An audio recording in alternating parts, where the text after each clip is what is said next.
Hello friends, आज के lecture में हम लोग पढ़ने जा रहे हैं काइनेटिक थ्योरी ऑफ गैसेस। ये लेक्चर भी 3-4 लेक्चर में कंप्लीट होगा। इस पर्टिकुलर लेक्चर में हम लोग कुछ टॉपिक्स को समझेंगे और उसके बाद हम नेक्स्ट लेक्चर में थोड़े ये नीचे वाले टॉपिक समझने वाले हैं। देखिए इस लेक्चर में हम लोग काइनेटिक थ्योरी ऑफ मैटर को पहले समझेंगे, उसके बेस पे सॉलिड, लिक्विड और गैसेस को किस तरह से एक्सप्लेन किया उसके बारे में भी हम लोग डिस्कस करेंगे। Secondly, kinetic theory of gases की बेसिक अजम्पशन क्या है और उन बेसिक अजम्पशन के बेस पर किसी भी आइडियल गैस की कितना प्रेशर होता है, कोई भी आइडियल गैस है वो कितना प्रेशर एक्सर्ट करती है किसी भी कंटेनर की वॉल्स पे, उसके लिए हम एक डेरिवेशन भी निकालेंगे। तो इस पर्टिकुलर लेक्चर में हम यहीं तक करेंगे। नेक्स्ट लेक्चर में हम लोग RMS speed, kinetic interpretation of temperature, degree of freedom, law of equipartition of energy और आगे के बहुत सारे लेक्चर्स में मैक्सवेल डिस्ट्रीब्यूशन लॉ, मतलब बहुत सारी चीज़ें हम लोगों को पढ़नी है। तो अभी हम बेसिक इसके बारे में पढ़ने जा रहे हैं कि ये क्या है। देखिए, सबसे पहले स्टार्ट करते हैं काइनेटिक थ्योरी ऑफ मैटर्स।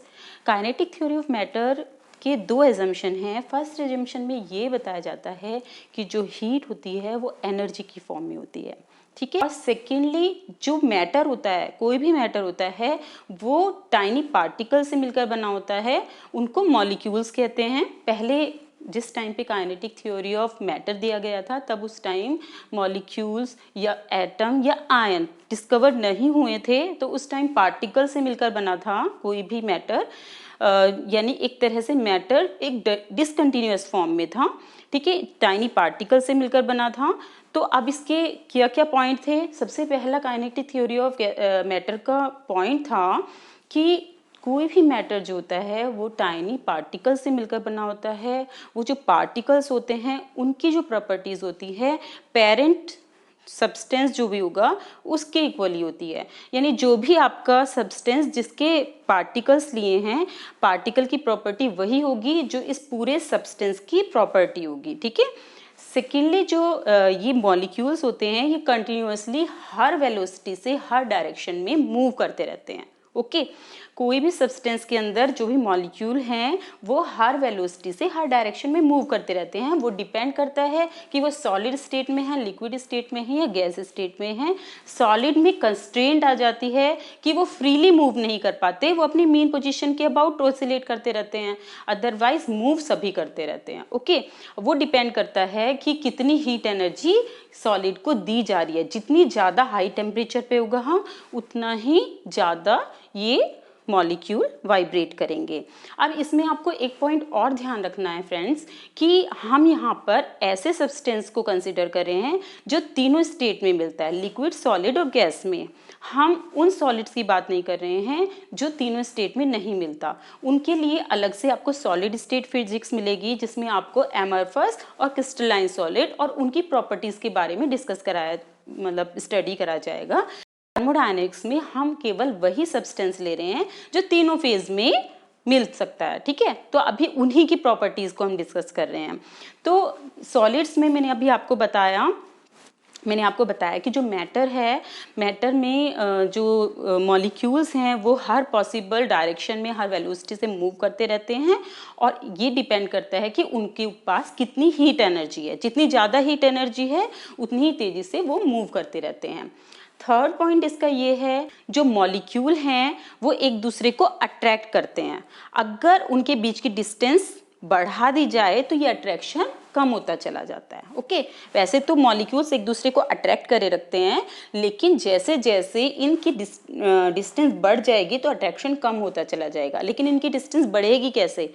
जब बाहर से हीट एनर्जी को सप्लाई किया जाएगा तो इनमें थर्मल एक्सपेंशन होगा। थर्मल एक्सपेंशन होने के कारण ये दूर हो जाएंगे, इनके पास एनर्जी बढ़ जाएगी, तो ये एक दूसरे से दूर हो जाएंगे और इनके बीच का मॉलिक्यूलर अट्रैक्शन कम हो जाएगा, ठीक है। फोर्थ पॉइंट इसका ये कहता है कि जो हीट एनर्जी है वो मॉलिक्यूल्स की एनर्जी है और हीट एनर्जी दो फॉर्म में होती है, kinetic energy plus potential energy. इसको हम इंटरनल एनर्जी का भी आगे जाके नाम देते हैं।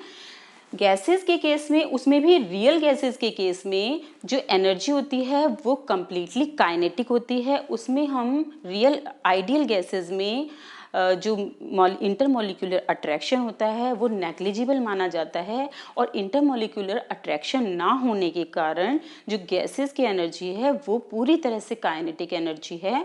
और सॉलिड के केस में इंटरनल एनर्जी जो होती है partially potential plus kinetic energy होती है। ओके, तो जो टोटल हीट एनर्जी जो आप सप्लाई कर रहे होते हैं सॉलिड में पोटेंशियल प्लस काइनेटिक एनर्जी, और आइडियल गैस के केस में काइनेटिक एनर्जी, और रियल गैस के केस में सम ऑफ द पोटेंशियल एनर्जी, क्योंकि थोड़ा सा इंटरमॉलिक्यूलर अट्रैक्शन रियल गैसेस में होता है, रियल गैस के मॉलिक्यूल्स के बीच में इंटरमॉलिक्यूलर अट्रैक्शन होता है, इसलिए थोड़ी सी पोटेंशियल एनर्जी होती है और बाकी की काइनेटिक एनर्जी होती है। और बाकी अभी हम लोग जब इस चैप्टर को पढ़ेंगे तो हम ये भी प्रूव करेंगे कि जो काइनेटिक एनर्जी के मेजरमेंट से टेम्परेचर का मेजरमेंट होता है, यानी कि अगर रियल गैसेस आइडियल गैसेस की आप बात कर रहे हैं तो उनकी जो काइनेटिक एनर्जी होती है उससे टेम्परेचर पता चलता है। अब हम बात कर रहे हैं, ये तो आपको काइनेटिक थ्योरी ऑफ मैटर के 4 पॉइंट बताए हैं मैंने। सबसे पहली बात मैंने आपको बताए थे कि heat is the form of energy. Second, matter is made of tiny particles। ये तो मेन इसके assumption है। उसके बाद एक पॉइंट मैंने आपको बताया कि जो भी मैटर है वो पार्टिकल से मिलकर बना होता है, और हर पार्टिकल की जो प्रॉपर्टीज होती है वो मैटर की प्रॉपर्टीज के इक्वल होते हैं। सारे पार्टिकल, जितने भी पार्टिकल जिनको मॉलिक्यूल्स कहते हैं, उन सब की प्रॉपर्टी मैटर की प्रॉपर्टी की इक्वली होती है और सारे मॉलिक्यूल एक जैसे होते हैं। सेकंड पॉइंट मैंने आपको बताया था कि ये जो मॉलिक्यूल है कॉन्टिन्यूसली हर डायरेक्शन में और हर स्पीड से, हर स्पीड का मतलब है कि सबकी सेम स्पीड नहीं होती, 0 स्पीड से लेके मैक्सिमम स्पीड तक हर स्पीड से वाइब्रेट करते रहते हैं। थर्ड पॉइंट मैंने आपको बताया कि इन मॉलिक्यूल के बीच में इंटरमॉलिक्यूलर अट्रैक्शन होता है। अगर इनका सेपरेशन बढ़ जाए तो इंटरमॉलिक्यूलर अट्रैक्शन जो होता है वो कम होता चला जाता है। और फोर्थ पॉइंट मैंने आपको बताया कि जो हीट एनर्जी होती है वो potential energy plus kinetic energy होती है। आइडियल गैस के केस में फुली काइनेटिक एनर्जी होती है क्योंकि इंटरमॉलिक्यूलर अट्रैक्शन 0 होता है, और सॉलिड के केस में partially potential energy plus kinetic energy. ठीक है ना, मोस्टली तो पोटेंशियल एनर्जी हो गई, heat energy plus kinetic energy जो है वो लेस होती है in the case of solid. तो ये 4 पॉइंट जो हैं वो काइनेटिक थ्योरी ऑफ मैटर के बारे में है। इनके बेस पर सॉलिड, लिक्विड और गैसेस को भी एक्सप्लेन किया जाता है। जो सॉलिड होते हैं उसमें मॉलिक्यूल्स क्लोजली पैक होते हैं, वो इजीली वाइब्रेट नहीं कर सकते हैं, केवल अपनी मेन पोजीशन के अबाउट वाइब्रेट करते रहते हैं। लेकिन जब सॉलिड को हीट सप्लाई की जाती है, जो हीट एनर्जी है वो सप्लाई की जाती है, तो मॉलिक्यूल के बीच की डिस्टेंस बढ़ती है। फिर से याद रखना है हमें इस तरह के सब्सटेंस लेने हैं, इस तरह का मैटर लेना है जो तीनों स्टेट में अवेलेबल हो सकता है। एक से दूसरे में चेंज हो सकता है, दूसरे से तीसरे में चेंज हो सकता है। ठीक है ना, अभी हम उन सब्सटेंस की बात नहीं कर रहे हैं जो एक से दूसरे में चेंज नहीं होते हैं। ठीक है, उनको हम स्टडी करते हैं सॉलिड स्टेट फिजिक्स में। तो अब बात कर रहे हैं कि सॉलिड को आपने हीट सप्लाई की तो थर्मल एक्सपेंशन होगा। थर्मल एक्सपेंशन होने से मॉलिक्यूल के बीच का इंटरमॉलिक्यूलर अट्रैक्शन कम हो जाएगा और वो थोड़ा थोड़ा दूर हो जाएंगे, और ज़्यादा हीट सप्लाई करेंगे और थोड़ा दूर होते चले जाएंगे, और धीरे धीरे एक ऐसी स्टेज आएगी कि सॉलिड मेल्ट हो जाएगा। ओके, आइस को आपने सप्लाई की हीट, आइस मेल्ट हो गया है। अब मेल्ट होने के बाद सेम टेम्परेचर, एक टेम्परेचर ऐसा कांस्टेंट टेम्परेचर होगा 0 डिग्री सेंटीग्रेड जिस पे आइस मेल्ट हो चुका है, लेकिन टेम्परेचर 0 डिग्री सेंटीग्रेड ही है। अब इसको हमने और हीट सप्लाई की तो इनके मॉलिक्यूल के बीच की डिस्टेंस बढ़ेगी। ओके, आपने एट कांस्टेंट टेम्परेचर पर ही हीट सप्लाई कर रहे हैं तो मॉलिक्यूल के बीच की डिस्टेंस बढ़ रही है, तो इसको कहते हैं लेटेंट हीट सप्लाई कर रहे हैं आप। लेटेंट हीट में टेम्परेचर इंक्रीज नहीं होता है, इसको बोलते हैं latent heat of fusion. Okay, अब ये लिक्विड बन चुका है। ठीक है, अब टेम्परेचर राइज करना शुरू करेगा, लेकिन अब ये लिक्विड बन चुका है। अब इस लिक्विड की क्या प्रॉपर्टी है? इस लिक्विड की ये प्रॉपर्टी है कि इसका डेफिनेट शेप नहीं है। ठीक है, साइज तो उसका डेफिनेट मतलब है, लेकिन शेप डेफिनेट नहीं होती है। मॉलिक्यूल के बीच में इतना अट्रैक्शन तो है कि वो एक दूसरे को छोड़ के दूर नहीं जा सकते, लेकिन जिस कंटेनर के अंदर अब इस लिक्विड को रखते हैं वो उसी की शेप ले लेता है। अब इस लिक्विड के अंदर क्या होता है, लिक्विड के जो अंदर के मॉलिक्यूल्स होते हैं उन पर जो फोर्स ऑफ अट्रैक्शन होता है और मॉलिक्यूल्स का, वो तो चारों तरफ से इक्वल होगा, लेकिन बाहर के जो लिक्विड भरा हुआ है, ये यहाँ पे जो बल्क में होंगे इसके मॉलिक्यूल, इनमें चारों तरफ से अट्रैक्शन लगा हुआ है, तो ये तो ऐसे ही रहेंगे कांस्टेंट, लेकिन यहाँ वाले में नीचे की तरफ अट्रैक्शन लगेगा जिससे बाहर छोड़ के ना जाए। तो इसकी वजह से इसकी सरफेस पर एक मेम्ब्रेन्स बन जाती है, स्ट्रेच मेम्ब्रेन्स। इसकी वजह से लिक्विड की सरफेस पे एक सरफेस टेंशन जनरेट हो जाता है। ओके, यही रीजन है सरफेस टेंशन का। अब है इवेपोरेशन। क्या होता है, देखिए अब क्या हुआ कि मॉलिक्यूल तो लगातार मूव कर रहे हैं, हर स्पीड से हर डायरेक्शन में मूव कर रहे हैं, तो इनकी जो स्पीड है हर मॉलिक्यूल की सेम नहीं होती है। ठीक है, 0 से लेके किसी भी मैक्सिमम वैल्यू तक मॉलिक्यूल की स्पीड होती है। कोई कहीं पे रुका हुआ है, कोई ज़्यादा वेलोसिटी से, तो हम क्या करते हैं, एवरेज वेलोसिटी लेते हैं। एवरेज वेलोसिटी में भी v² का एवरेज, क्योंकि काइनेटिक एनर्जी को हम कंसीडर करते हैं, क्योंकि जब आप किसी भी सब्सटेंस को हीट सप्लाई करते हैं तो उसकी इंटरनल एनर्जी इंक्रीज होती है, और इंटरनल एनर्जी जो होती है kinetic energy plus potential energy होती है। अब यहाँ पे लिक्विड बन चुका है, ये लिक्विड में जो मॉलिक्यूल हैं थोड़ा सा इजीली मूव कर सकते हैं, तो इनकी काइनेटिक एनर्जी इंक्रीज हो चुकी हैं, और एवरेज काइनेटिक एनर्जी का जो एवरेज होता है वो सिस्टम के टेम्परेचर को बताता है। अब क्या हुआ कि जो सरफेस होता है लिक्विड का, जो सरफेस है उसके सरफेस से कुछ इलेक्ट्रॉन, कुछ जो मॉलिक्यूल्स हैं, इलेक्ट्रॉन्स ने सॉरी, मॉलिक्यूल्स जो हैं जिनकी वेलोसिटी एवरेज वेलोसिटी से ज़्यादा है वो एस्केप कर जाते हैं, तो वो यानी इवेपोरेट हो जाते हैं। अब क्या होगा कि जो हाई वेलोसिटी का निकल चुका है तो एवरेज वेलोसिटी अब कम हो जाएगी ना। एवरेज वेलोसिटी से 0 से लेके v1 v2 plus v3 square में कर रहे हैं, इन सब का एवरेज थी। ठीक है, इनमें से आपने एक हाई वेलोसिटी वाले को निकाल दिया, तो अब ये जो बची है एवरेज वेलोसिटी वो कम हो जाएगी, उसकी वजह से काइनेटिक एनर्जी कम हो जाएगी। ठीक है ना, क्योंकि k = ½ mv² होती है, तो ये एवरेज कम हो गया है। काइनेटिक एनर्जी कम होने के कारण टेम्परेचर, क्योंकि ये डायरेक्टली टेम्परेचर को दे रहा है, तो टेम्परेचर भी कम हो जाएगा। ये रिलेशन एक्चुअली हम लोग आगे दिखाएंगे आपको, काइनेटिक इंटरप्रिटेशन ऑफ टेम्परेचर में ये बताएंगे कि किस तरह से एवरेज काइनेटिक एनर्जी टेम्परेचर के साथ एसोसिएट है। ओके, तो ऐसे इवेपोरेशन में टेम्परेचर ऑफ द लिक्विड कम होता चला जाता है। ठीक है, अब बात करते हैं कि अब हम इस लिक्विड को और ज़्यादा हीट सप्लाई कर रहे हैं, और ज़्यादा हीट सप्लाई करने से मॉलिक्यूल के बीच की डिस्टेंस और बढ़ती चली जाएगी और ये वेपोराइज होंगे। इवेपोरेशन हर टेम्परेचर पे होता है, आपको पता है, रूम टेम्परेचर पे भी होता है, लेकिन वेपोरेशन क्या होता है, जब आप एक्स्ट्रा हीट किसी भी लिक्विड को या सब्सटेंस को प्रोवाइड करते हैं तो उस लिक्विड से का टेम्परेचर बढ़ने से इतनी ज़्यादा काइनेटिक एनर्जी, टेम्परेचर आपने हीट सप्लाई की, टेम्परेचर इंक्रीज होगा, काइनेटिक एनर्जी इंक्रीज होने से टेम्परेचर इंक्रीज होगा। ठीक है, तो इसीलिए ये मॉलिक्यूल जो होते हैं सरफेस छोड़ के जाने लगते हैं और वेपोराइज होने शुरू हो जाते हैं। ओके, तो इस तरह से काइनेटिक थ्योरी ऑफ मैटर से सॉलिड लिक्विड गैसेस को समझाया जाता है। ये बन चुकी है सैचुरेटेड वाटर वेपर।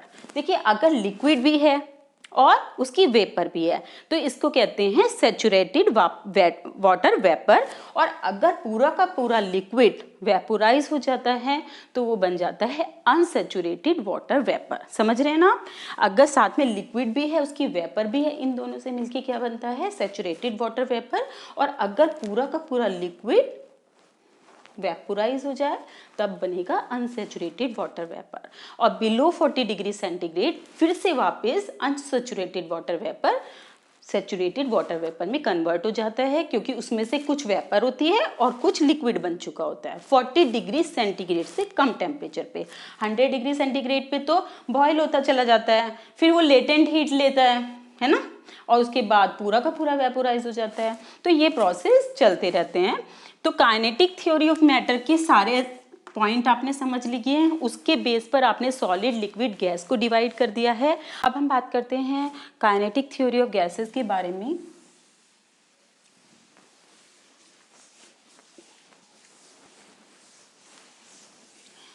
देखिए, काइनेटिक थ्योरी ऑफ गैसेस की जो अजम्पशन है, बेसिक अजम्पशन क्या है। फर्स्ट कि जो गैस के molecule invisible perfectly elastic particle, जिनको हम मॉलिक्यूल कहते हैं, ओके, वो इनविजिबल होते हैं और परफेक्टली इलास्टिक होते हैं। ओके, इलास्टिक का मतलब आप समझते हैं ना, एक तो होते हैं कंप्रेसिबल और एक होते हैं इलास्टिक। इलास्टिक आपने मैकेनिकल प्रॉपर्टीज में पढ़े होंगे, मैकेनिक्स में आपने पढ़ा है कि इलास्टिक कौन से ज़्यादा इलास्टिक होते हैं, कौन से कम इलास्टिक होते हैं, ठीक है ना। तो इलास्टिक होते हैं उसके पार्टिकल्स जो होते हैं। सेकेंडली कि जो ये पार्टिकल्स होते हैं या मॉलिक्यूल्स हैं गैस के, ये हर वेलोसिटी से हर डायरेक्शन में मूव करते रहते हैं, और जो कंटेनर जिसके अंदर गैस फिल होती है उसकी वॉल से परफेक्ट कोलिजन करते रहते हैं, इलास्टिक कोलिजन। ये देखिए, कोई भी कंटेनर है उसके अंदर आपने गैस फिल कर दी है। तो फर्स्ट पॉइंट ये कहता है कि इसके अंदर जो गैस के पार्टिकल हैं वो बहुत ही छोटे हैं, इनविजिबल हैं और क्या है, इलास्टिक है। ओके, और ये हर पॉसिबल वेलोसिटी के साथ इस कंटेनर के अंदर मूव करते रहते हैं। इनकी वेलोसिटी डिपेंड करती है इस गैस का कितना टेम्परेचर है, ठीक है। जितनी आप हीट सप्लाई करेंगे इसका टेम्परेचर इंक्रीज होता चला जाएगा और उसके मॉलिक्यूल्स की स्पीड भी उसके अकॉर्डिंग इंक्रीज होती चली जाएगी। और जब ये मॉलिक्यूल्स मूव करते हैं तो मूव करते हुए एक दूसरे से भी कोलिजन करते हैं, इलास्टिक कोलिजन, और साथ में कंटेनर की वॉल के साथ भी कोलिजन करते हैं, और ये कोलिजन परफेक्टली इलास्टिक होते हैं। इस कोलिजन में ये मॉलिक्यूल्स जो होते हैं वो अपनी काइनेटिक एनर्जी को नहीं खोते हैं, केवल मोमेंटम चेंज होते हैं, इनसे रीबाउंस होते हैं। यहाँ आया, टकराया, change in momentum in reverse direction. इनकी वेलोसिटी के ऊपर कोई फर्क नहीं पड़ेगा, इनकी काइनेटिक एनर्जी पे कोई फर्क नहीं पड़ेगा, सिर्फ इसका मोमेंटम चेंज होगा। ओके, तो ये इसका सेकेंड पॉइंट हो गया। थर्ड पॉइंट क्या हुआ कि ये जब आपस में एक दूसरे से कोलाइड करते हैं तो दो सक्सेसिव कोलिजन के बीच का जो पाथ होता है वो फ्री पाथ होता है, और टोटल मीन जितने भी कोलिजन हुए उन सब का एवरेज अगर आपने लिया तो उसका मीन फ्री पाथ होता है। ओके, फोर्थ कि कोलिजन करते हुए ये एक दूसरे के पास जो टाइम है वो नेग्लिजिबल टाइम स्पेंड करते हैं, ठीक है। ऐसा नहीं है कि एक दूसरे से टकरा रहे हैं, टाइम लग रहा है, एकदम इलास्टिक कोलिजन है, नेग्लिजिबल टाइम स्पेंड करते हैं। और आपस में जब यहाँ से टकरा के ऐसे जा रहे हैं, कई सारे मॉलिक्यूल्स रास्ते में आएंगे, इनसे टकराएंगे, कोलिजन होगा। कोलिजन में ये केवल डायरेक्शन चेंज करेंगे, इनकी एनर्जी के ऊपर कोई फर्क नहीं पड़ेगा। फिफ्थ पॉइंट है कि इन सब मॉलिक्यूल का जो वॉल्यूम है कंटेनर के वॉल्यूम के कंपैरिजन में नेग्लिजिबल होता है। ओके, सिक्स्थ पॉइंट है, इस चीज का ध्यान रखना है, ठीक है, इनके बीच में इंटरमॉलिक्यूलर अट्रैक्शन नेग्लिजिबल होता है। ये काइनेटिक थ्योरी ऑफ गैस की बेसिक असम्पशन है। ओके, नंबर 7, जब ये कोलाइड करते हैं किसी भी कंटेनर की वॉल से तो उससे मोमेंटम चेंज हुआ है, ठीक है। ये तो अभी मैंने आपको बताया कि इनकी काइनेटिक एनर्जी पे तो कोई फर्क नहीं पड़ा, केवल मोमेंटम चेंज हुआ। तो change in momentum, change in momentum, rate of change in momentum क्या बताता है आपको, फोर्स बताता है। फोर्स निकलेगा कि कितना फोर्स एक्सर्ट हुआ वॉल पे, और फोर्स पर यूनिट एरिया क्या बताता है, प्रेशर। तो प्रेशर का फॉर्मूला होता है rate of change in momentum per unit area. अगर हमें ये चीज़ पता चल जाए, ये मोमेंटम स्मॉल पी से रिप्रेजेंट कर रहे हैं, rate of change of momentum per unit area, वो आपको बताएगा कि गैस का प्रेशर कितना है, ठीक है। तो ये सब है basic assumption of kinetic theory of gases. इनके बेस पर किसी भी आइडियल गैस का जिसके भी मॉलिक्यूल के बीच में इंटरमॉलिक्यूलर अट्रैक्शन नहीं होता है, जैसे कि कौन कौन सी गैस होती है, कौन सी गैस होती है, हीलियम, आर्गन, ये सब ऐसी गैसेस होते हैं जिनके बीच में इंटरमॉलिक्यूलर अट्रैक्शन नहीं होता है। लेकिन कुछ गैसेस जैसे हाइड्रोजन, नाइट्रोजन, इन सबको भी हम आइडियल गैस मानते हैं high temperature and low pressure पर। प्रेशर लो होगा तो क्या होगा, प्रेशर लो होगा तो मॉलिक्यूल के बीच की डिस्टेंस ज़्यादा होगी, डिस्टेंस ज़्यादा होगी तो इंटरमॉलिक्यूलर अट्रैक्शन काम नहीं करेगा। हाई टेम्परेचर होगा तो काइनेटिक एनर्जी ज़्यादा होगी, तो एक दूसरे के पास टाइम स्पेंड नहीं करेंगे। तो हाई टेम्परेचर और लो प्रेशर पर रियल गैस भी आइडियल गैस की तरह बिहेव करती है और बॉयल और चार्ल्स के लॉ को फॉलो करती है। तो अभी हम सिर्फ आइडियल गैस की बात कर रहे हैं जिनकी मॉलिक्यूल के बीच में इंटरमॉलिक्यूलर अट्रैक्शन नहीं होता है, और उन गैस के लिए हम प्रेशर को फाइंड आउट करेंगे मैथमेटिकली। ओके, देखिए इस एक्सप्रेशन के लिए सबसे पहले हमें क्या लेना है, एक कंटेनर लेना है,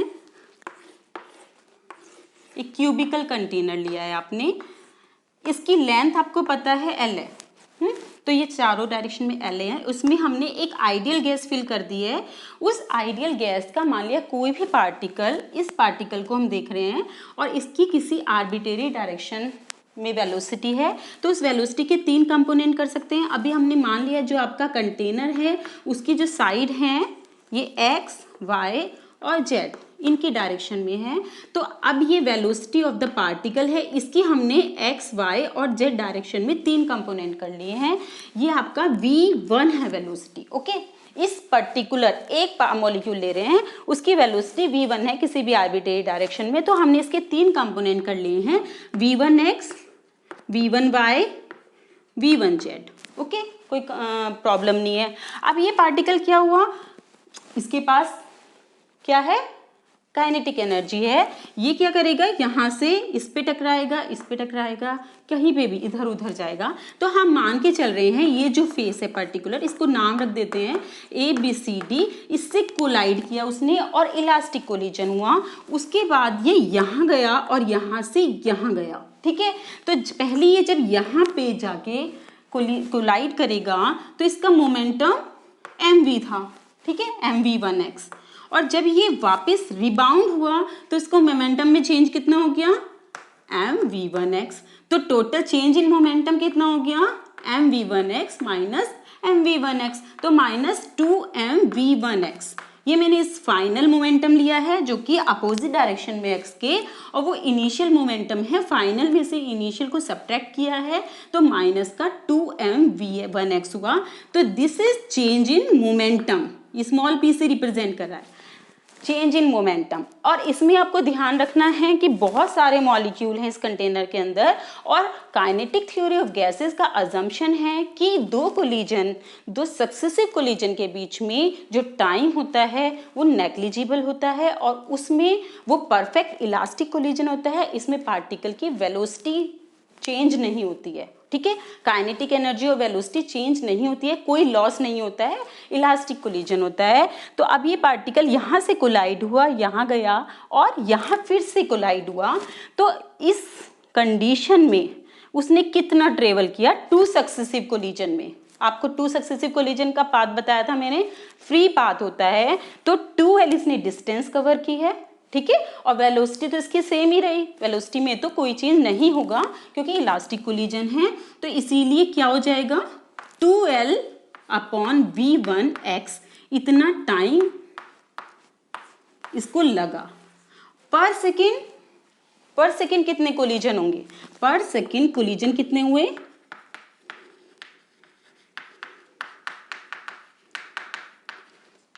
v1x अपॉन 2l, ठीक है, ये पर सेकेंड कोलिजन है।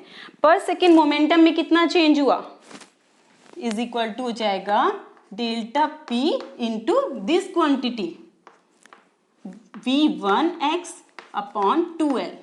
तो ये आ जाएगा माइनस का 2v1x v1x upon 2L। Okay, इसे एक ही बात है, या तो मोमेंटम पर यूनिट टाइम भी कर सकते हैं, change in momentum per unit time, तो ऐसे सीधे भी डिवाइड कर दीजिए या ऐसे कर दीजिए, एक ही बात है। तो हमें मेनली क्या निकालना है, delta P upon delta T निकालना है, ठीक है, क्योंकि ये हमें वैल्यू देगा फोर्स की, और फोर्स को हम एरिया से डिवाइड करके प्रेशर कैलकुलेट कर लेंगे। तो हमारे पास अभी momentum, change in momentum, rate of change in momentum कितना निकल के आया है, mv1x² अपॉन 2 इंटू एल। और अगर हम इसको डिवाइड कर दें एल स्क्वायर से, क्योंकि एरिया कितना आ गया इस सरफेस का, एल स्क्वायर, इस सरफेस के ऊपर ही तो फोर्स निकाला है आपने, तो फोर्स पर यूनिट एरिया क्या देगा, प्रेशर देगा। तो आपके पास प्रेशर की वैल्यू कितनी आ गई, mv1x² अपॉन एल क्यूब, ठीक है, यहाँ पे 2 रख दिया। तो ऐसे आपको ये प्रेशर मिला P1x, इस मॉलिक्यूल का ही मिला है, जो ये 1 मॉलिक्यूल लिया है, लेकिन आपके पास तो बहुत सारे नंबर ऑफ मॉलिक्यूल है, उन सबका अगर आपको प्रेशर निकालना होगा तो एक्स डायरेक्शन में प्रेशर कितना निकल के आ जाएगा, बताइए, m अपॉन, इसे हम क्या लिख सकते हैं, एल क्यूब को v, यहाँ पे आपका 2 था, ठीक है, यहाँ पे ये 2mv1x² था, तो अभी हम क्या लिख सकते हैं इसको, 2 से 2 कैंसिल हो जाएगा, m अपॉन v1x², तो इसे हम लिख सकते हैं m upon v summation of i, कितने भी मान लिया n मॉलिक्यूल हैं, i1 to n v1x vix का स्क्वायर, ठीक है, ये तो x डायरेक्शन में मोमेंटम आ जाएगा। इसी तरीके से y डायरेक्शन और z डायरेक्शन का प्रेशर, ये प्रेशर निकला है x डायरेक्शन में, अब हम y डायरेक्शन में अगर निकालें तो py कितना हो जाएगा, m upon v summation of i is equal to 1 to n vi(y²), ऐसे ही pz is equal to m upon v summation i is equal to 1 to n vi(z²), ठीक है। ये प्रेशर आ गया तीनों कंपोनेंट का और सब मॉलिक्यूल का, ठीक है, x डायरेक्शन में, y डायरेक्शन में और z डायरेक्शन में। ये तीनों प्रेशर इक्वल होंगे, क्यों होंगे, क्योंकि एक तो सबसे पहली बात कि जो मॉलिक्यूल हैं ये बहुत ही छोटे हैं, इनके ऊपर ग्रेविटेशनल फोर्स 0 लगता है, तो इस तरह से आप नेग्लिजिबल मानते हो ग्रेविटेशन की वजह से जो फोर्स है, तो ये मॉलिक्यूल हर फेस पे क्या कर रहे हैं, इलास्टिक कोलिजन कर रहे हैं, तो जिससे इनके सारे सरफेसेस पे प्रेशर इक्वल होगा, इक्वल एक्सर्ट होगा, तो total pressure Px is equal to Py is equal to Pz के होगा। तो टोटल प्रेशर कितना होगा, due to gas, total pressure is equal to Px plus Py plus Pz, ठीक है, कोई कंफ्यूजन नहीं है। इसको हमने ऐड कर दिया है तो आपके पास आ जाएगा m upon v summation of i is equal to 1 to n vix² y² plus vij², और ये आपका हो गया टोटल वेलोसिटी, ठीक है, तीनों डायरेक्शन में, तो m अपॉन v और ये आपका हो गया v² summation i is equal to 1 to n vi। इसको हम हटा देते हैं, तो यहाँ पे हम लोग ये कर दिया है, तो ये आ जाएगा 3p, तो यहाँ से 3p की वैल्यू आ जाएगी दिस। अब इसमें हम इसको देखते हैं, ये क्या है, देखिए किसी भी v² का अगर हम एवरेज निकालें तो कैसे निकालेंगे, v1² प्लस v2², अगर आपके पास n पार्टिकल है vn² अपॉन n से, और इसको हम लिख सकते हैं summation of i 1 to n vi² upon n, तो ये आपका v² का एवरेज निकल के आ जाएगा। तो इस क्वांटिटी की वैल्यू निकल के आ जाएगी vi² is equal to n v² का एवरेज, ओके। तो यानी कि इस क्वांटिटी को अगर हम यहाँ रख दें तो 3 into p is equal to हो जाएगा m अपॉन v, और इसकी वैल्यू हो जाएगी n इंटू v एवरेज का स्क्वायर, ओके।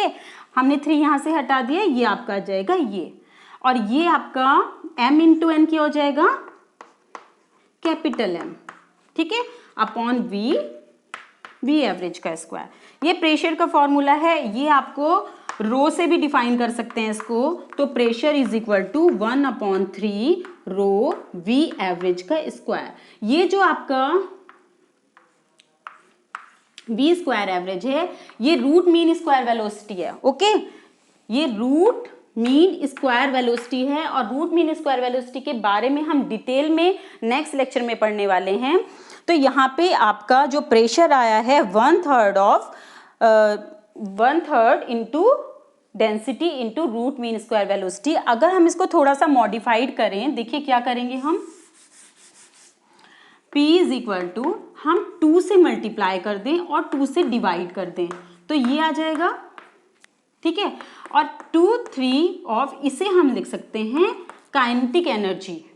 तो ये आपका pressure is equal to 2/3 of kinetic energy. लेकिन ये सिंपल काइनेटिक एनर्जी नहीं है, ये काइनेटिक एनर्जी है आपकी average kinetic energy per unit volume, क्योंकि रो आपका M/V है और MV एवरेज का square average kinetic energy per unit volume is equal to E है। तो आप प्रेशर को डिफाइन कर सकते हैं 2/3 of average kinetic energy per unit volume. या आप ये simple formula pressure is equal to 1/3 of rho V square का एवरेज, या फिर M/V दिस, या फिर M into N/V of this. इस तरीके से आप कोई सा भी फॉर्मूला यूज कर सकते हैं। तो हमने ये प्रूव किया इस लेक्चर में, ये जो प्रेशर होता है, जो कि गैस किसी भी कंटेनर जिसमें वो फिल की हुई होती है उसकी वॉल्स पे एक्सर्ट करती है, वो होता है directly proportional to the average kinetic energy per unit volume of the gas molecule. ठीक है, इतना आपको समझ में आ गया है। नेक्स्ट लेक्चर में हम थोड़ा सा और इसको एक्सप्लेन करेंगे और आगे का पढ़ेंगे। इस लेक्चर में इतना ही। Thank you.